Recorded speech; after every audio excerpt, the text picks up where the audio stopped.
Hey guys, PIEGUYRULZ here, and what time is it? Time to count down my favorite episodes of Adventure Time. Yes, although I do have my problems with the series as a whole and the direction that it's headed, in general, I love this show. I really do. I think it has had some phenomenal episodes, and I think that there is really no other show that does things exactly the way Adventure Time does. Not only is it a very solid series, but the high points it reaches are just up in the clouds phenomenally great. So great that I could watch these episodes over and over again, and trust me, in the process of making this video, I have. I've watched some of these episodes 8 or 9 times just to figure out whether they belong on this list and exactly where on the list they belong. So while of course this is all just my opinion, I am very confident in my opinion, at least for what's on the list. In terms of the actual numbering, some things have moved up and down and may move up or down in the future, but I am confident that these are my personal favorite 10 episodes from the first 6 seasons of Adventure Time. So without further ado, let's just get right into it. Number 10. Card Wars. Ah yes, the episode that inspired a card game and a video game, as well as popularizing the phrase, I floop the pig. If you've ever played any kind of game with a friend who takes things way too seriously, this is an episode for you. And I think we all know, or possibly have been that guy at one point or another. Some people are naturally competitive, and it really stinks to lose at something that you think you're good at. And this episode taps into that. As much as Adventure Time is about action and going on crazy quests and stuff like that, it's also about Finn and Jake just hanging out. And I think this is one of the best Finn and Jake hangout episodes there is. And the episode gets the whole card game thing down pat. The fact that they were able to make an actual card game out of this episode and still have it be very faithful to what Finn and Jake are saying here really tells you how much the people that made this actually care about card games. From the fact that it takes forever to explain the rules to someone, to the fact that you just clear off whatever table you have lying around. They even did the old Yu-Gi-Oh cliche of making what looks like the least powerful and worst creature into something that can just destroy the game through some really ridiculous means. And as much as I think it really did nail the card game thing, I don't think that you need to know anything about card games to still enjoy the episode. Because really, this episode could be applied to any kind of game. And because everything is done with holograms and you can see everything that's going on the field, you don't really need to understand anything to see how it works. And what I personally think just makes this episode is the close-ups on Finn and Jake's faces, with the overly dramatic shadows when they're gloating. Oh, those look so great and so funny and just so dynamic. What could have been a really static episode of two characters sitting at a table is turned into something that looks really epic and funny. And I love Me-Mow's quotes in this episode. Me-Mow does not play such games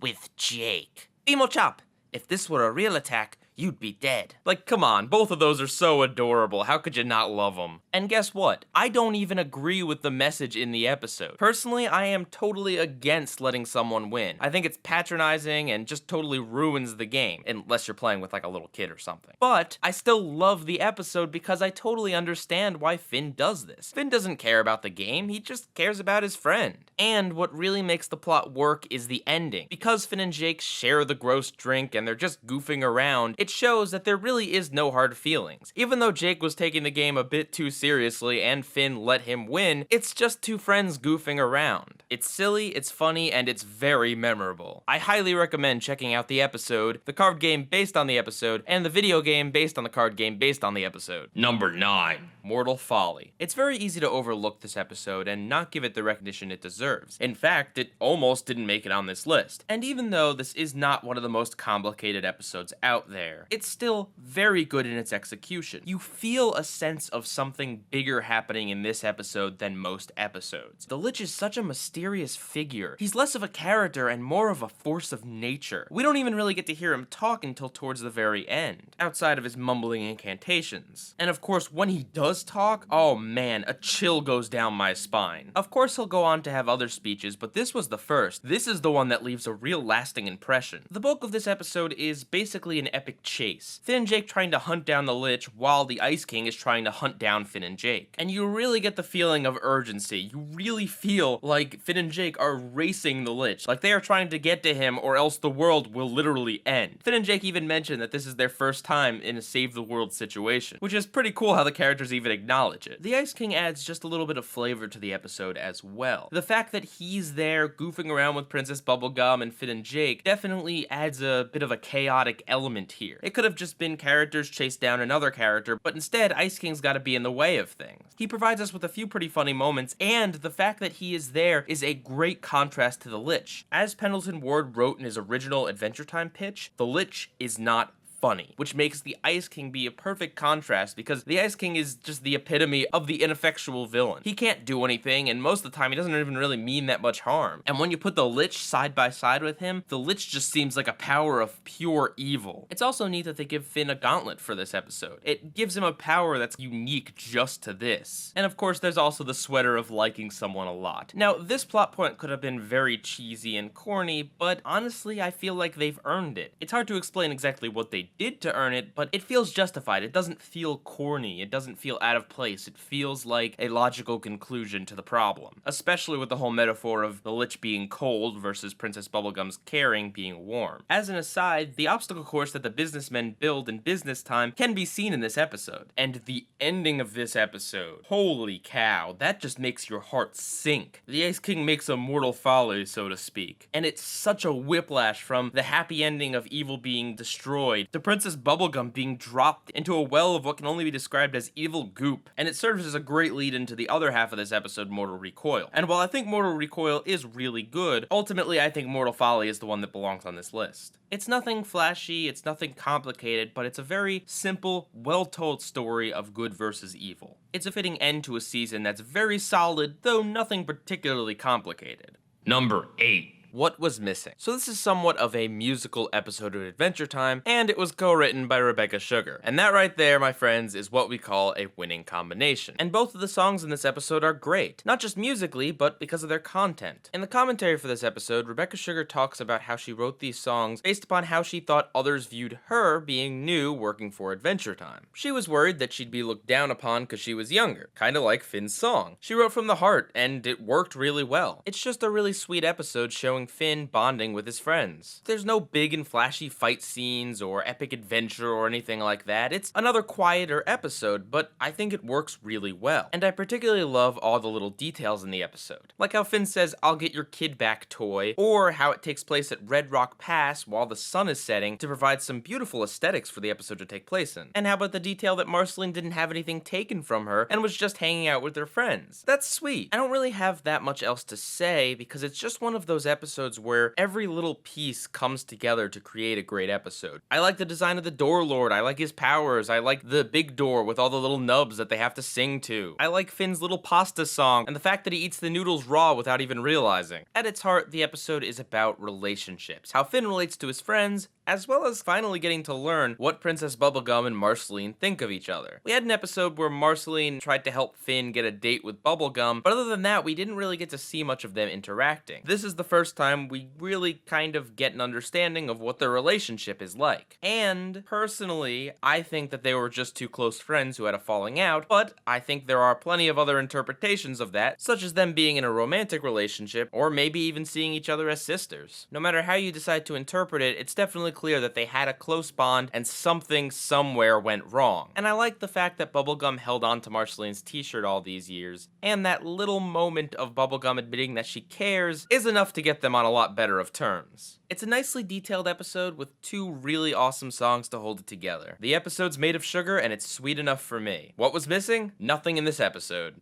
Number 7.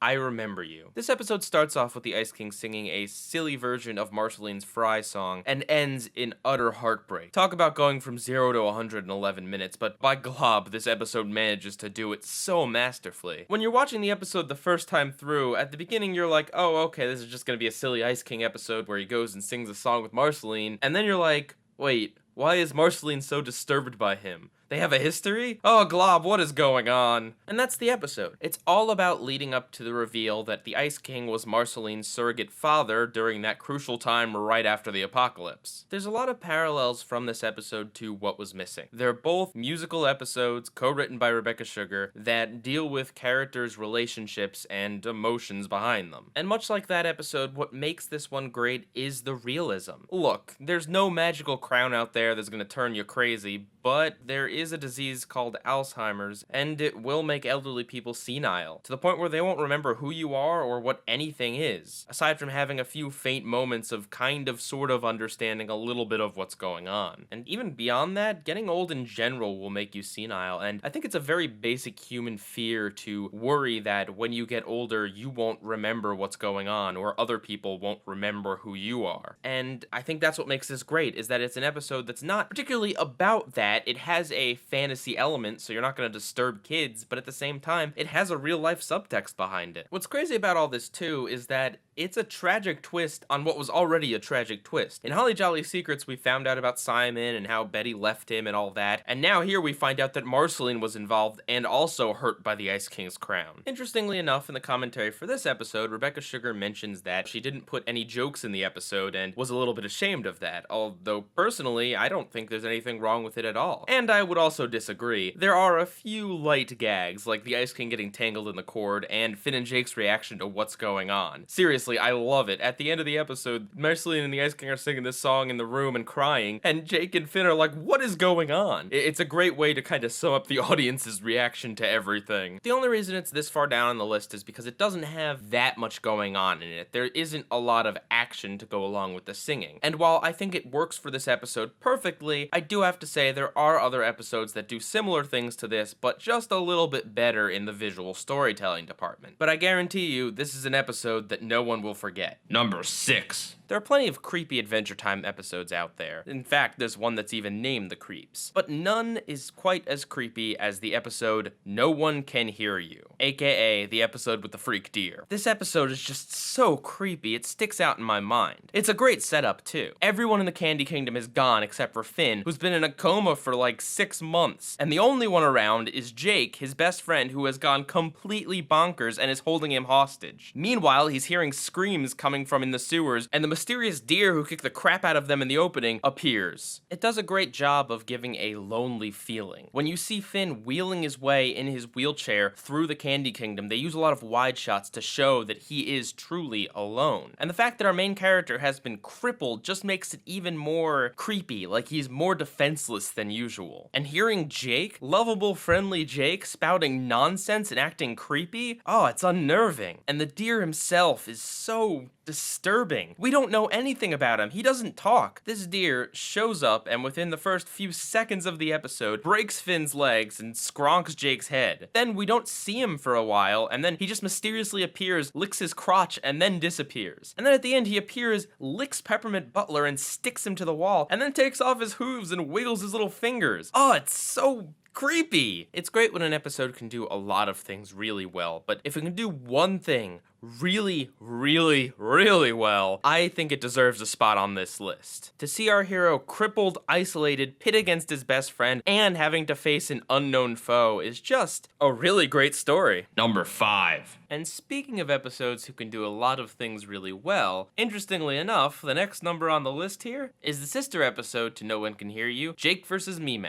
I always thought this was a good episode, but it really wasn't until I watched it these past few times in the process of making this that I really appreciated just how great it is. It's a great blend of psychological warfare, comedy, and action. The first part where Me-Mow is inside of Jake's nose is surprisingly tense and funny at the same time. It's a great setup which allows for many misunderstanding jokes, and unlike a lot of similar misunderstandings on other shows, this one doesn't feel forced. Jake has an assassin inside of him ready to poison him or stab him in the brain at any moment, so it makes perfect sense why he can't just come out and tell the truth. Heck, even when he does, Finn just thinks he's goofing around. It takes some really great writing to keep me on the edge of my seat with suspense and keep me laughing my butt off over how each and every one of Jake's ideas backfire. And the last part of the episode is a pretty cool fight between Me-Mow and Finn. The size difference really makes it interesting and dynamic. They keep it exciting by using all of these interesting camera angles in order to show this fight between Finn and this tiny cat. And we get some cool one-liners like, "You're only making my face look cooler." There's also a really adorable lullaby sung by Finn, and I'll give you 3 guesses as to who wrote it. The solution to Jake being poisoned is pretty clever as well. I also like how in the background there's just tons of meat, because apparently in Wildberry Kingdom they're all carnivores, which kinda makes sense. And Me-Mow herself is adorable. She's just such a cute little assassin. It's a nice juxtaposition there. And apparently she was also designed by a kid who drew fan art for the show, which is pretty awesome that they decided to incorporate it and credit him. All in all, the episode is just great. It's tense, but it's not dark or serious or sad. It's funny, but it's also pretty dang epic. It just really hits all the right points, and no, this episode is not on the list because it heavily features pie. I don't know why you'd ever say that, but it's not true. It's just a good episode.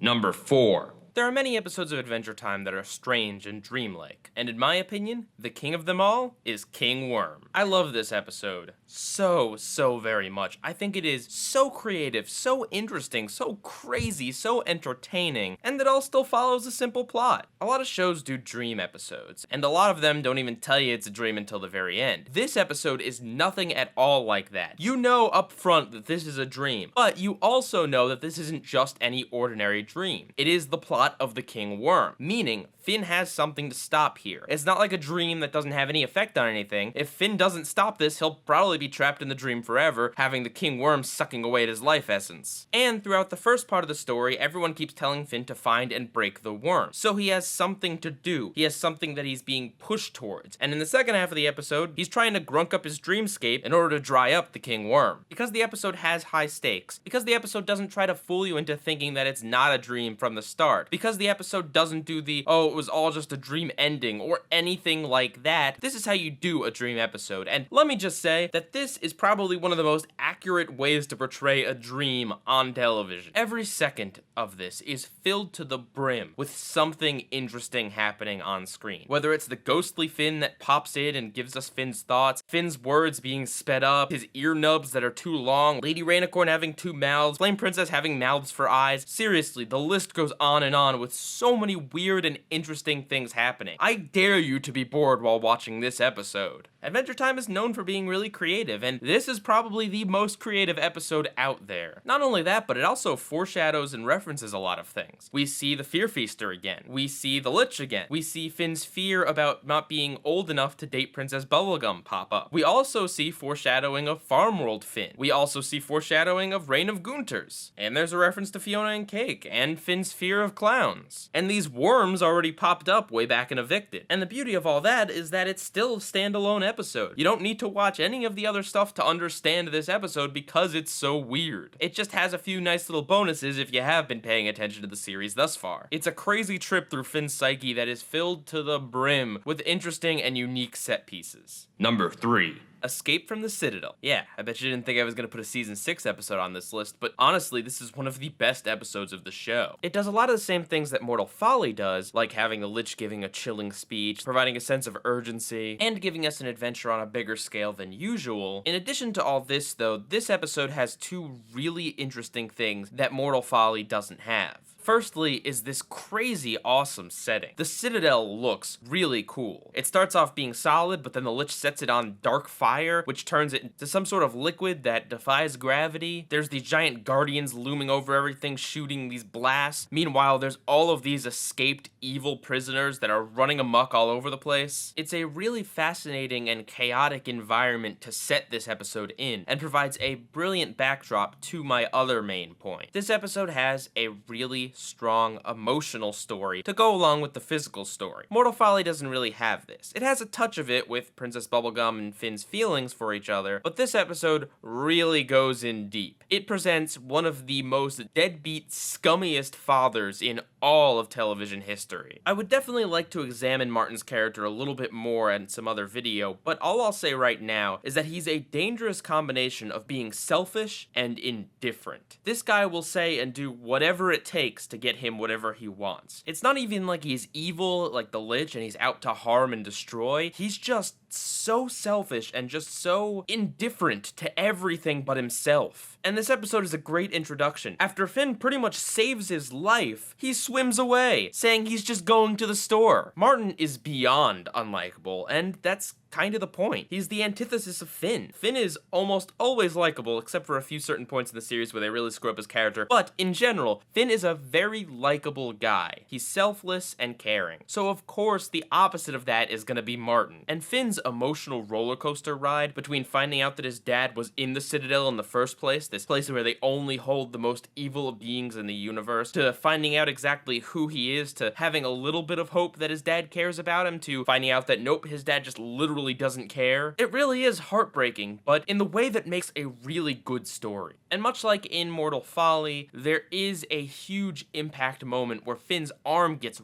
ripped off. This is something that was foreshadowed for 5 seasons, and it finally happened. The show actually had the guts to go through with ripping off a main character's arm. And while yes, it does get reversed later on, in this episode, the impact is great. And the fact that you're thinking, oh, okay, he's gonna get touched by the goop and his arm will regrow, and then having a nice little twist being that you need to have bone for the nutrients to work. That's a great twist and a great mislead. And I love the moments after that. Finn has just had his dad run out on him in such a way that it rips off his arm. The episode goes really quiet and we see Finn floating. Jake pulls him out and tells him that he's gonna be okay. Shelby even comes out of Jake's ear to cry on Finn. It's a really sweet, touching, sad moment that you wouldn't get in a lot of other shows, but Adventure Time knows that in a story like this, you need to have some quiet after something crazy just happens in order to let it really sink into the audience and the characters. And it's nice that this episode ends on at least a little bit of a happy ending, in that the Lich has been turned into something sweet and pure. And again, this may or may not be undone in any future episodes, but in this episode, it's a really unique and interesting way of defeating the Lich that I doubt anyone ever could have predicted. The episode takes a lot of big risks, and I think it makes for a really big and unique story, which unfortunately I don't think was topped at any other point in the season. But regardless of what happens later, nothing will change the fact that this is a really good episode. Number 2. Dungeon episodes are some of the best this series has to offer. Each and every one of them is great in its own way. Dungeon Train with its dealing with addiction and use of dungeoning to get out feelings, Mystery Dungeon and its fun blend of characters and unique solution to dungeons traps, Vault of Bones and its representation of what happens when you try to get someone new into an adventure game, and Season 1's episode, simply titled Dungeon, with an amazing boss who had an approximate knowledge of everything, and fun theme of Finn and Jake being separated and trying to solve problems in the way the other one would. However, there is only one dungeon episode good enough to make this list, and that is the Season 3 episode,